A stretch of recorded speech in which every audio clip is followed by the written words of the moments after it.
Well, I had a good life.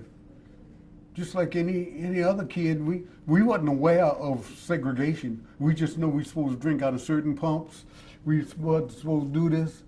But my life we just had a good life.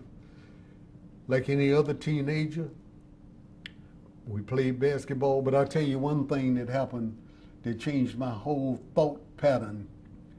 The light-skinned guy was my buddy. He was my number one buddy. So one day we were downtown, and he said, "Hey, Carl, you got a dime?" I said, "Yeah." I gave him a dime. He said, "Watch this." He went into a store down there, downtown, and got a cup of coffee and looked at the window and laughed at me because he looked so white.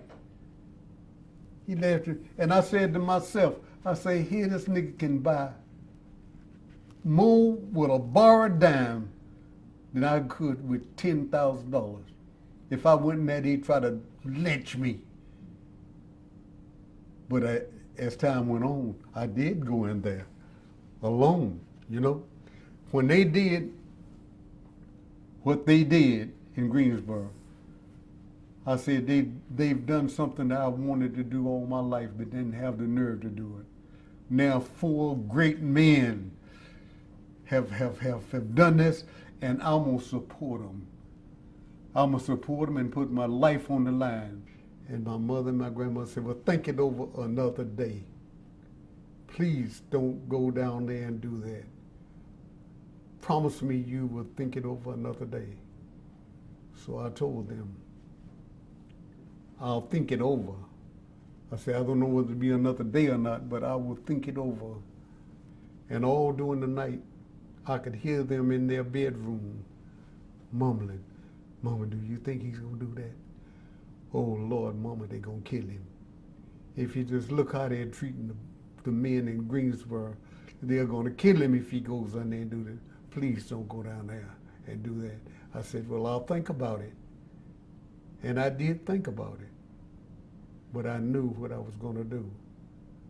So we were supposed to meet in front of Kress store, SH Kress, at approximately 10 o'clock. So I went into the store.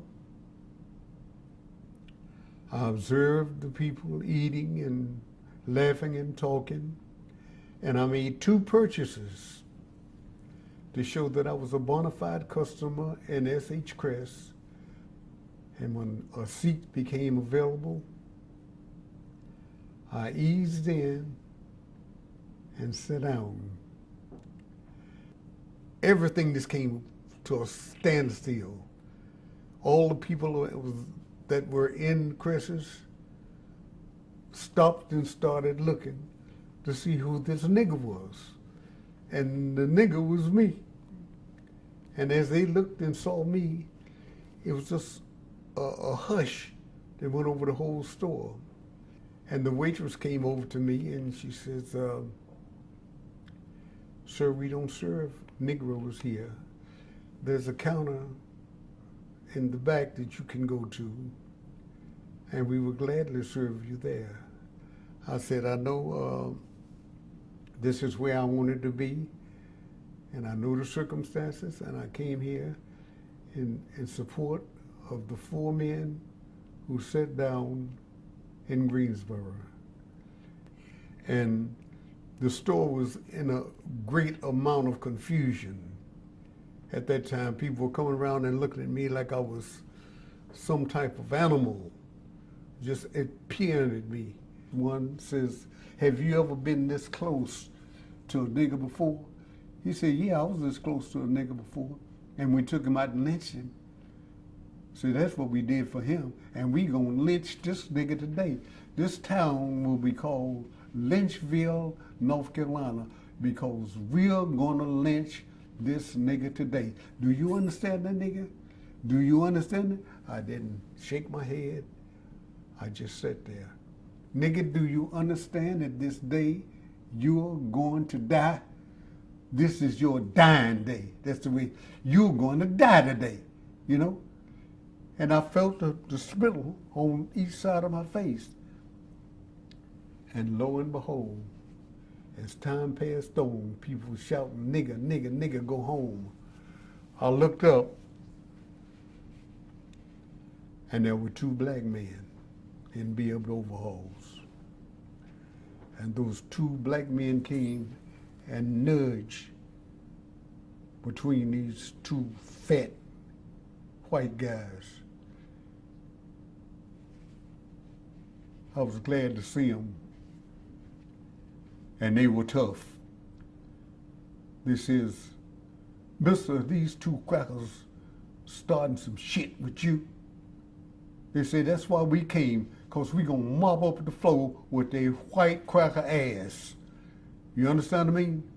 And call him a nigger again.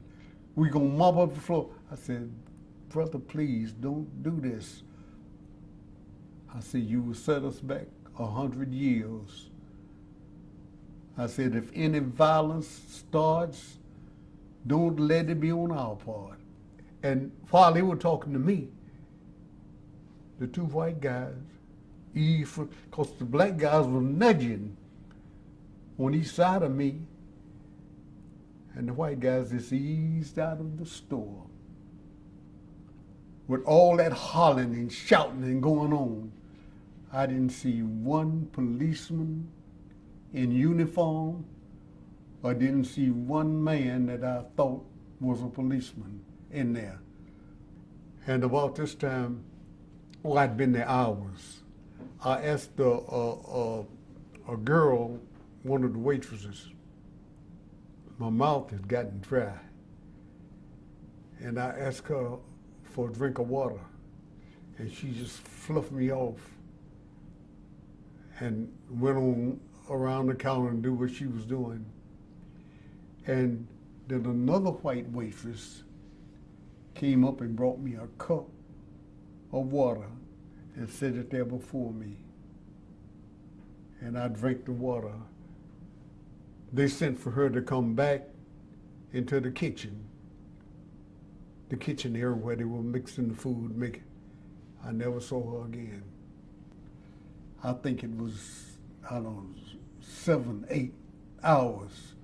I sit right there, because if I had moved from this seat where I was, they would have taken the seat and I would have never gotten back to sit down, you know? And I remember the people that were around me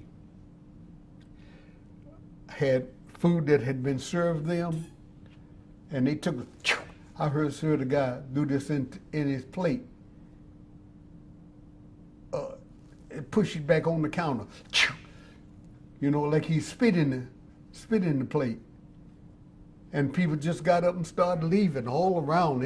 People that were sitting, all the white people that were sitting down got up and started leaving and looking at me, you know, and smiling and saying, nigga, you ought to get out of here. Just, that was it. This was the end of the day. And when the end of the day came, I got up, I said the 23rd Psalm, and walked out of the store. And I felt 10 feet tall. There was no violence, no bloodshed, just progress. My mother and my grandmother rushed out the house. Lord, he's alive. Mama, he's alive. Oh, Mama, God has spared us. He's alive and he's back home. And they just hugged me. Both of them had bloodshot eyes, my mother and my grandmother, from crying so. And they just hugged me and hugged me and hugged me. When I went back to work, the blacks were afraid to mingle with me. They were afraid to do anything. In fact, they were afraid to even speak to me. And when the sit-in movement started, the president of the company came and told me, Carl, you've bitten off more than you can chew. You will not make it through this. You know? I said, well, Mr. President, we'll see. 50 years have passed and I haven't had a job. 50 years have passed and I'm on food stamps. 50 years have passed and black people are working in all the buildings and coming out with their chests stuck out because they are Mr. So-and-so and Mr. So-and-so.